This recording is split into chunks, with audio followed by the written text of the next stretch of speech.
धन धन सतगुरु तेरा ही आसरा। बेल आइकन का बटन दबाकर चैनल को सब्सक्राइब करें। प्रेमी राम दुलार पांडे भिसियार हरियाणा से पूज्य परमपिता शाह सतनाम सिंह जी की अपार रहमत का एक प्रत्यक्ष करिश्मा इस प्रकार बयान करता है।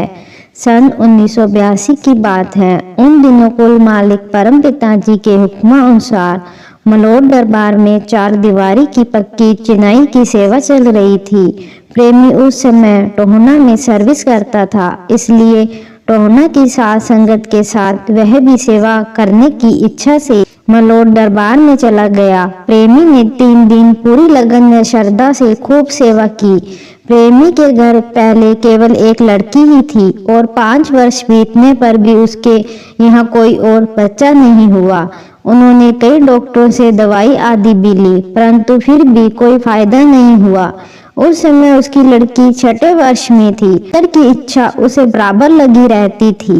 प्रेमी को अपने प्यारे सतगुरु जी के प्रति अथाह प्रेम, श्रद्धा व भरोसा था, जिससे उसने अपने मन में दृढ़ निश्चय कर लिया था कि वह अपने प्यारे मुर्शिद परम पिता जी के दर पर ही अपना सिर झुकाएगा और किसी अन्य की तरफ झांकेगा भी नहीं।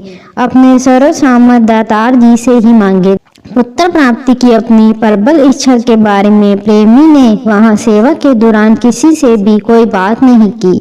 हालांकि उसका विचार था कि वह अपनी हार्दिक इच्छा के बारे में परम पूजनीय पिताजी से प्रार्थना करेगा, परंतु उसे कभी ऐसा अवसर ही प्राप्त नहीं हुआ।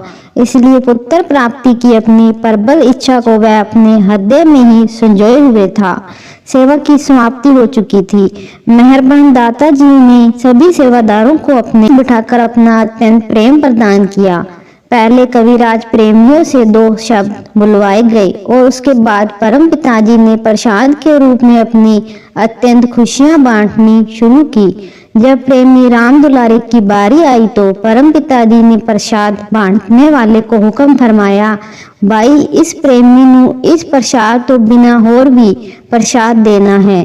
सच्चे पातशाह जी ने प्रेमी राम दुलारे को प्रसाद प्रदान करते हुए वचन फरमाया, भाई यह प्रसाद सारे परिवार ने छकना है, इस बिचों कोई भी चीज व्यर्थ नहीं जाना चाहिए। यह तेन मिठी दात दे रहे हैं।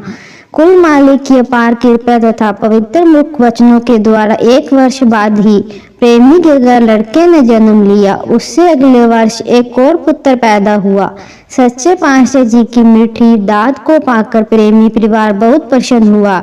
मेहरबान परम पिताजी ने प्रेमी के दोनों पुत्रों का नाम भी समय ही रखा। बड़े लड़के का नाम लखविंदर तथा छोटे का नाम हरविंदर। वालिद जहां शहंशाह जी ने फरमाया, भाई दिल लगाकर अपनी ड्यूटी भी करनी है अते दरबार विच सेवा भी करनी है। संगत सुनना, सिमरन करना अते हक हलाल दी ही कमाई करनी है। अपने सतगुरु के प्रति प्रेमी के अटल विश्वास, श्रद्धा, प्रेम व सेवा को खुश होकर सर्वसामर्थ परम पिताजी ने बिना मांगे ही पुत्रों की दात बख्शकर प्रेमी की हार्दिक इच्छा पूरी की। पूर्ण सतगुरु के दरबार में सभी पठाठों के भंडार भरे हैं, परंतु अति भाग्यशाली जीव ही कुल मालिक की रहमत को प्राप्त करते हैं, अथवा कुल मालिक को रिझा लेने वाले प्रेमी जीव ही मालिक की खुशियों को अपनी झोली में डालते हैं। धन धन सतगुरु तेरा ही आसरा।